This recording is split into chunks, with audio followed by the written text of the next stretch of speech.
Hello everyone. तो कैसे हैं आप लोग। स्वागत है आज की इस वीडियो में। मध्य प्रदेश प्राथमिक शिक्षक चयन परीक्षा 2025 में बाल विकास PYQ सीरीज का ये 18वां वीडियो, अर्थात इसके पहले हम 17 वीडियो कवर कर चुके हैं और इसमें हम आयोग द्वारा पूछे गए पुराने प्रश्न पत्रों को डिटेल में एनालिसिस करते हैं। और ये 12 मार्च, ये जो डेट मेंशन है, इस डेट का ये पेपर है। तो आइए शुरू करते हैं आज की इस वीडियो को। तो पहला सवाल है कि मानसिक विकास जो है किससे संबंधित नहीं है। मेंटल मेंटल डेवलपमेंट जो है किससे रिलेटेड नहीं है। तो आपको बताना है कि इन चारों में से कि वजन और ऊंचाई, तो यही बिल्कुल सही उत्तर है कि मानसिक विकास का संबंध जो है किसी के वजन और ऊंचाई से संबंधित नहीं रहता है, इसीलिए सही उत्तर है। बाकी स्मृति में विकास, निर्णय लेने की क्षमता का विकास, प्रॉब्लम सॉल्विंग, ये सब आपकी मानसिक विकास से संबंधित है। हम बढ़ते हैं अगले प्रश्न की ओर। अगला प्रश्न है कि किशोरावस्था को अध्ययन की दृष्टि से कितने भागों में बांटा गया है। तो किशोरावस्था को आपने शायद पढ़ा होगा कि दो भागों में बांटा गया है। एक को हम बोल देते हैं कि ये प्रारंभिक किशोरावस्था है। वैसे तो किशोरावस्था पूरी 12 से आपकी 18 वर्ष है। इसको दो भागों में बांट देते हैं। इसको स्टार्टिंग से ही बांट देते हैं आपके 12 से लेके, या स्टार्टिंग कर देते हैं 10 से लेके 13 उम्र तक प्रारंभिक किशोरावस्था माना जाता है। और उत्तर किशोरावस्था जो माना जाता है, वैसे अलग अलग मनोवैज्ञानिक के अनुसार इसकी डेट जो है या एज है 10 की जगह 11 भी मिल सकता है आपको। और उत्तर किशोरावस्था जो है 14 से लेके 18 वर्ष तक जो है मानी जाती है। प्रारंभिक में क्या होता है कि जो है बच्चों में शारीरिक, आपने देखा होगा कि जो बच्चे 10 से या 13-14 साल के बीच में रहते हैं, उनमें शारीरिक और मानसिक रूप से जो है बदलाव आने शुरू हो जाते हैं।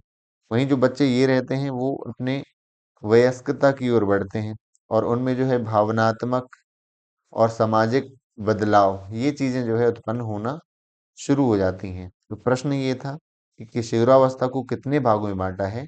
अध्ययन की दृष्टि से तो दो भागों में बांटा गया है। हालांकि इसकी उम्र नहीं पूछेगा, बट याद रख लेना है प्रारंभिक और उत्तर। जैसे आपको पता भी है बाल्यावस्था को भी इसी तरह प्रारंभिक और उत्तर में बांटा गया है। आगे हम बढ़ते हैं। बाल्यावस्था की उम्र में समाजीकरण का महत्वपूर्ण घटक क्या है। बाल्यावस्था देखो प्रारंभिक रहती है 2 से 6 साल की और उत्तर रहती है 6 से 12 साल की। तो कुल मिला के 12 साल तक की उम्र बाल्यावस्था की है। तो सबसे महत्वपूर्ण घटक क्या है समाजीकरण का। इन सब में जो है बच्चा रहता है स्कूल में ज्यादातर समय। इन चारों में से तो स्कूल में जो है उसका महत्वपूर्ण समाजीकरण जो वाला भाग जो है वो कंप्लीट होता है जीवन का। आगे हम देखते हैं। कक्षा में विद्यार्थियों पर व्यक्तिगत रूप से ध्यान देना महत्वपूर्ण है। तो व्यक्तिगत रूप से हमें कक्षा में ध्यान देना है, तो क्यों ऐसा ध्यान देना पड़ चाहिए हमें। क्योंकि प्रतिस्पर्धा की भावना विकसित करने में मदद मिलेगी। लेकिन ये तो नहीं है इंडिविजुअल जो है हम डिफरेंस का ध्यान रखते हैं बच्चों में। इससे सर्वश्रेष्ठ रणनीति योजना बनाने में मदद मिलेगी। तो ये बिल्कुल सही है। यानी इंडिविजुअल डिफरेंस का ये मतलब है कि एक बच्चा कमजोर है, एक बच्चा होशियार है, एक स्पेशल चाइल्ड है और एक जो है जिसका मानसिक कोई दोष है।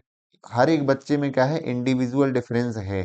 इन सबको हम ध्यान में रख के जो है पढ़ाएंगे, हमें क्या मिलेगा, हमें अपनी नीतियां बनाने में क्या मिलेगी, मदद मिलेगी। अपना लेसन प्लान बनाने में, अपनी जो टीचिंग स्ट्रेटेजी है वो बनाने में हेल्प मिलेगी। तो उत्तर नंबर जो बी है वह इसका सही उत्तर है। आगे हम बढ़ते हैं। प्रश्न है कि शारीरिक दंड नहीं देने पर बच्चे और भी बिगड़ जाते हैं, यह धारणा किस अनुशंसा या किस शास्त्र के द्वारा दी गई है। तो प्रकृतिवादी दर्शन, व्यवहारिक, विक्टोरियन और लोकतांत्रिक। तो ये जो प्रकृतिवादी, व्यवहारिक जो है या लोकतांत्रिक, इनमें कहीं बात नहीं की गई है। हालांकि उत्तर जो है आयोग द्वारा दिया गया है कि व्यवहारिक का। लेकिन व्यवहारिक दर्शन बिल्कुल नहीं मानता है कि बच्चों को शारीरिक दंड देना चाहिए। लेकिन जो विक्टोरियन युग था, ये आपको पता होगा, यूके यानी ब्रिटेन में विक्टोरिया के समय, शासन के समय, यह माना जाता कि शारीरिक दंड जो है अनुशासन में लाने का बच्चों को एक तरीका है। हालांकि अपने पुराने जो अपने पुराण है, मनु स्मृति और भी जो है चीजें हैं हमारे जो है वैदिक, जो हमारी हैं ग्रंथ हैं, उनमें हालांकि अंतिम अंतिम उपाय के रूप में उन्होंने हल्के दंड की बात की है, केवल सुधारने के लिए। तो हालांकि इन चीजों में नहीं बात की गई है, तो इसलिए इसका सही उत्तर हो जाएगा विक्टोरियन युग द्वारा। आगे हम बढ़ते हैं। पढ़ने के अभ्यास के दौरान अपने सहपाठियों द्वारा छेड़े जाने के बाद एक छात्र जो पब्लिक स्पीकिंग में डर रहा है, क्लासिकल कंडीशनिंग के संदर्भ में ये डर जो है अधिक कारणों से हो सकता है। तो डर को हम क्या कहेंगे? अब यही बच्चा है कि उसको छेड़ा जाता है बच्चों के द्वारा, अब वो स्पीकिंग, पब्लिक स्पीकिंग में यानी माइक में बोल ही नहीं पा रहा। तो ये जो डर है उसके कारण, तो डर कहलाएगी इसकी कंडीशंस रिस्पॉन्स।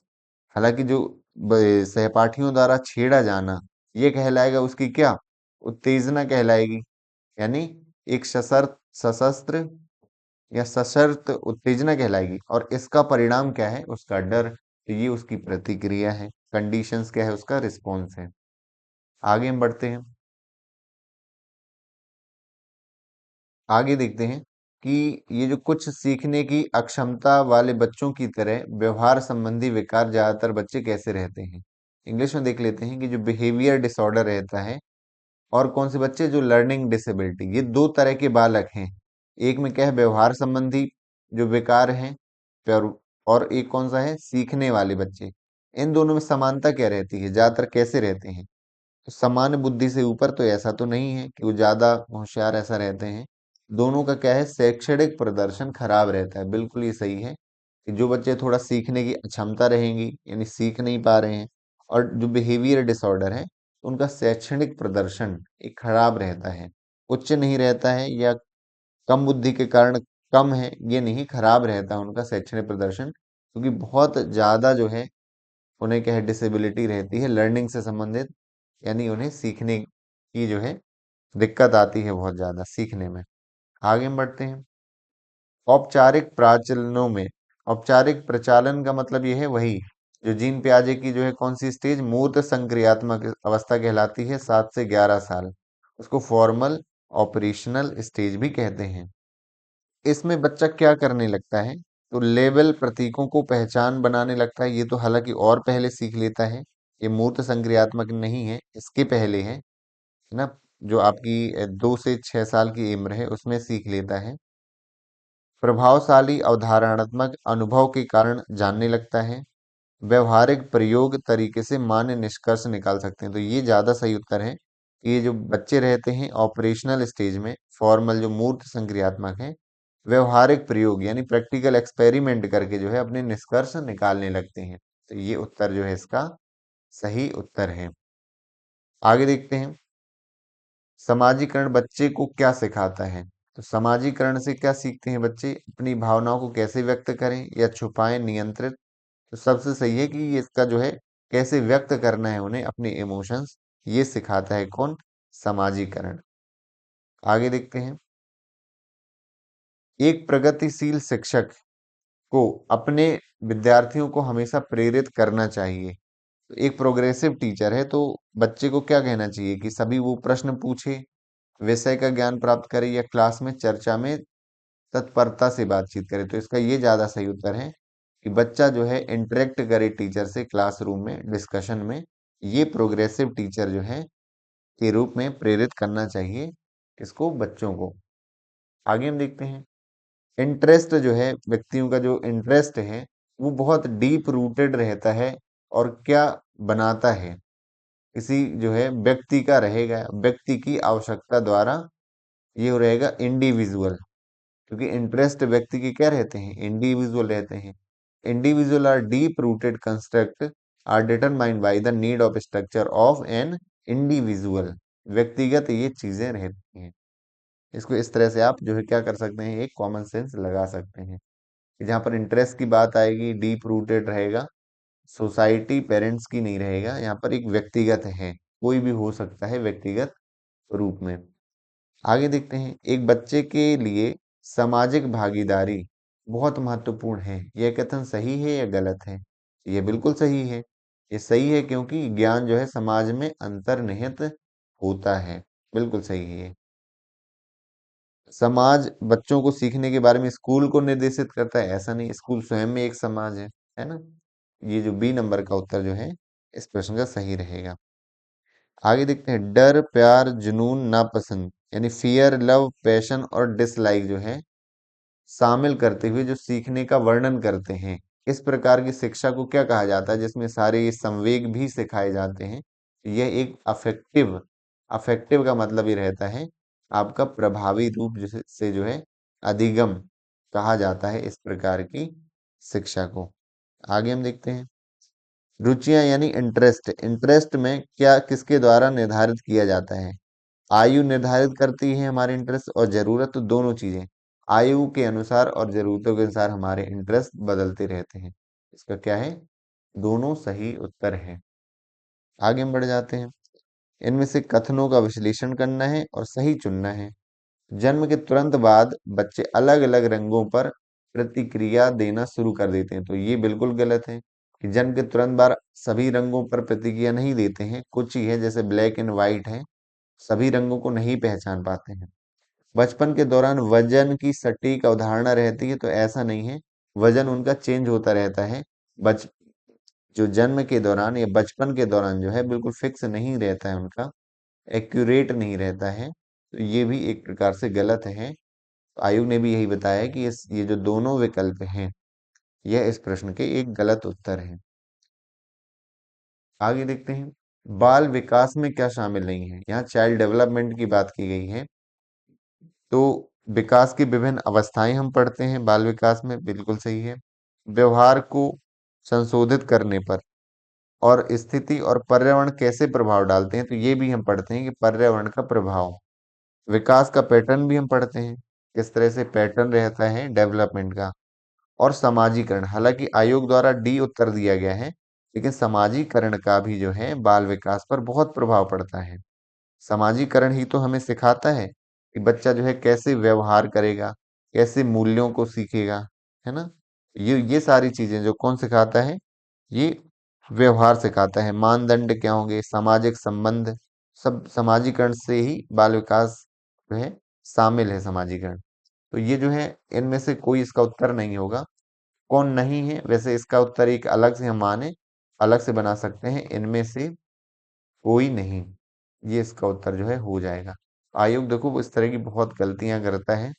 उस बार का जो पेपर आया था काफी उसमें गलतियां थी, ऐसा कोई सेट नहीं था जिसमें गलतियां ना हुई हो। विकास या तो संरचनात्मक या कार्यात्मक है, कितने अनुक्रमों का पालन करता है?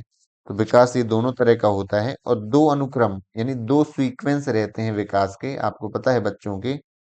और एक को हम क्या बोलते हैं? एक को बोलते हैं सेफेलोकॉर्डल, आपने ये पढ़ा होगा। सेफेलोकॉर्डल सिद्धांत जो है सीक्वेंस, कि बच्चे का विकास जो है सिर से पैर तक रहता है। बच्चे के पहले सिर का विकास होता है, फिर वो अपने बाजुओं पर नियंत्रण, हाथ पैर पर। और एक को बोलते हैं प्रॉक्सी मोडेस्टिल, ये आपको अच्छे से याद होना चाहिए, और याद है तो आपका रिवीजन हो जाएगा।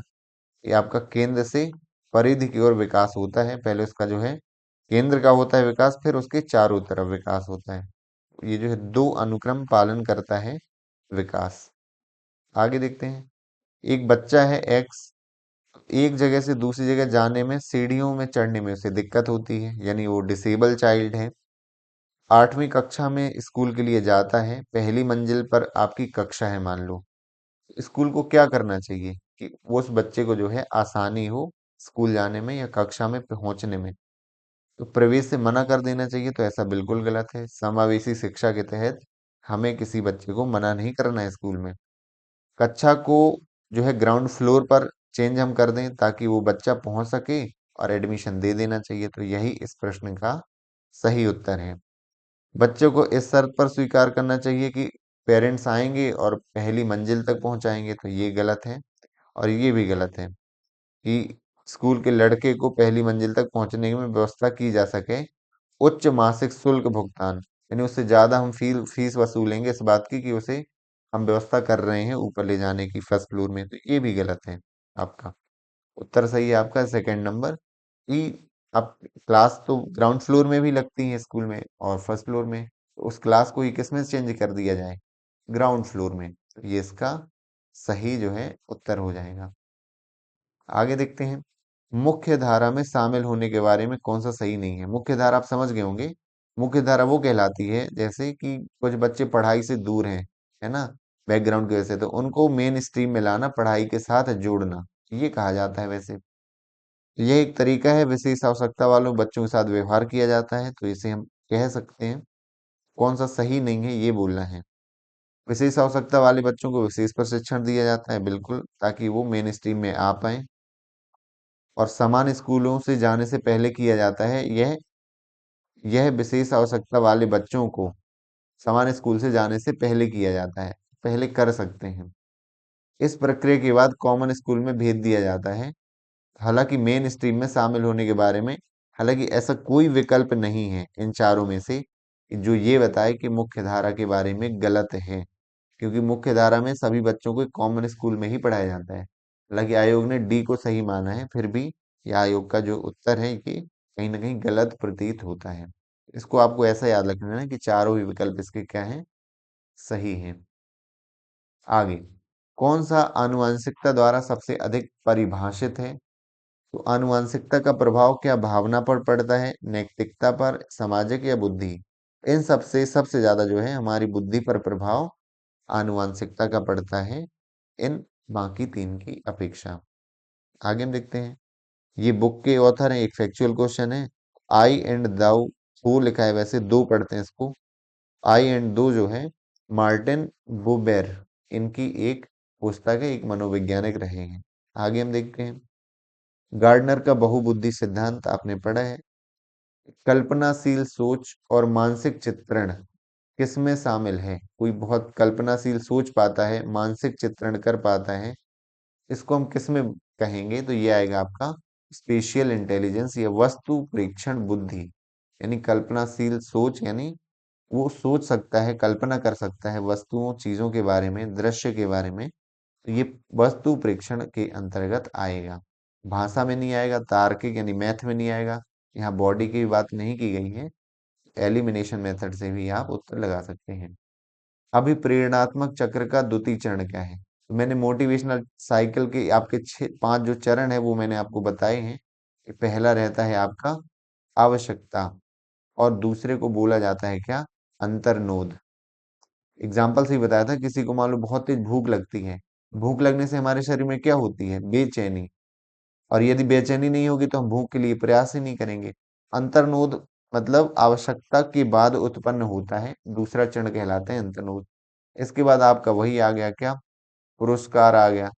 पुरस्कार और प्रोत्साहन भी इसको कह सकते हैं, कि हम जब खाना ढूंढेंगे, खाना मिल जाएगा, उसे प्रोत्साहन पुरस्कार बोलेंगे। तो ये अलग अलग है, हल्का हल्का इसमें अंतर है। ये चार चरण हो गए। पांचवा है उद्वेलन की कमी। जब हमारी भूख मिट जाएगी तो हमारे अंदर क्या है? बेचैनी खत्म हो जाएगी, हमें उसकी आवश्यकता नहीं रहेगी। उद्वेलन की कमी सबसे आखिरी चरण है। अंतर्नोद जो है दूसरा चरण इसका माना जाता है। आगे देखते हैं। व्यक्तिगत मतभेद, हालांकि जो है इतना सही हिंदी में नहीं प्रतीत होता है। इंडिविजुअल डिफरेंस का मतलब ये है, वैसे मतभेद को अपन लगता है किसी से लड़ाई झगड़ा हो गया हो, लेकिन ऐसा नहीं है। व्यक्तिगत मतभेद का ये मतलब है कि हर एक व्यक्ति एक दूसरे से अलग है। उसको हम किस संदर्भ में समझ सकते हैं? कि संज्ञानात्मक विकास के संदर्भ में अलग है, मानसिक विकास के संदर्भ में शारीरिक, तो ये तीनों ही सही हैं। लेकिन आप उस ऑप्शन देखें तो ऐसा लिखा है कि एक और तीन सही लेकिन दो नहीं, तो ऐसा तो नहीं है इसमें भी। इसका हम उत्तर क्या मानेंगे? सी, पहला और तीसरा, क्योंकि पहला सही है, तीसरा सही है। और मानसिक विकास भी आपका पहले के अंतर्गत आ जाएगा, क्योंकि बाकी विकल्प तो होंगे नहीं, क्योंकि इसमें लिखा है कि दूसरा नहीं। तो ऐसा तो बिल्कुल है नहीं कि दूसरा नहीं है आपका। इंडिविजुअल डिफरेंस यानी व्यक्ति जो है मानसिक स्तर पर भी एक दूसरे से अलग हो सकते हैं, शारीरिक स्तर पर भी और संज्ञानात्मक स्तर पर भी। ऑप्शन नंबर जो सी है सही हो जाएगा। ऐसा यदि इसमें वन टू और थ्री ऑप्शन होता तो वही आपका सही उत्तर माना जाता, बट अभी के लिए आपका सी उत्तर जो है इसका सही है। आगे बढ़ते हैं। जीवित प्राणी जो है संवेग का अनुभव करते हैं, संवेग मतलब इमोशंस का। तो सभी जो जीवित प्राणी हैं, लिविंग बीइंग्स हैं, सभी जो है इमोशंस को एक्सपीरियंस करते हैं। आगे देखते हैं। प्रयोगों का डिजाइन करने, जो सुश्री सीमा है, एक टीचर है, प्रयोग डिजाइन करती हैं और उन अवधारणाओं को वास्तविक जीवन में उदाहरण करने की कोशिश करती हैं, कक्षा में सिखाती हैं, प्रस्तुत करती हैं। तो यह क्या शो कर रहा है? कि शिक्षा के किन पहलुओं के बीच संदर्भ जो संबंध है स्थापित कर रही हैं? इसका सही उत्तर है सैद्धांतिक और व्यवहारिक। पहले वो अवधारणाएं समझती हैं, उसको कक्षा में व्यवहारिक स्तर पर उपयोग करती हैं, प्रस्तुत करती हैं। इसलिए ऑप्शन नंबर जो डी है आपका, इसका सही उत्तर हो जाएगा। आगे देखते हैं, हिट एंड ट्रायल मेथड, इसको प्रयास और त्रुटि का सिद्धांत भी कहा जाता है।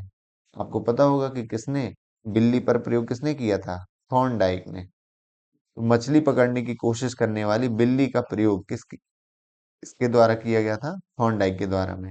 बिल्ली का प्रयोग आपको पता होगा, पिंजरे बंद करके एक उसमें लीवर लगा है और उसका खाना रखा है बाहर मछलियां। तो प्रयास करती रही लेकिन अचानक उसका लीवर में पैर लगा और पिंजरा खुल गया तो उसको खाना मिल गया। इसको प्रयास और त्रुटि का सिद्धांत कहा गया है।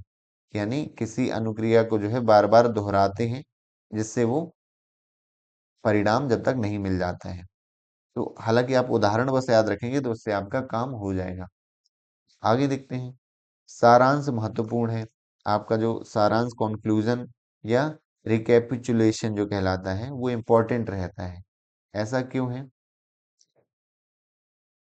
क्योंकि सारांश क्या होता है, पिछले ज्ञान और नए विज्ञान के बीच संदर्भ स्थापित करता है। तो ये भी बिल्कुल सही उत्तर है कि जो पुराना आपने सीखा और नया ज्ञान सीखा है, यदि आप जो है सारांश के द्वारा जो है पुराना याद है तो उससे आप कनेक्ट कर पाएंगे, क्योंकि जो पुराना आपने सीखा है उसका सारांश ही काम में आता है।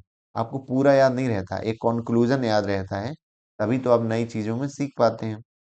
अध्याय को दोहराने का तरीका है, तो ये भी हो सकता है।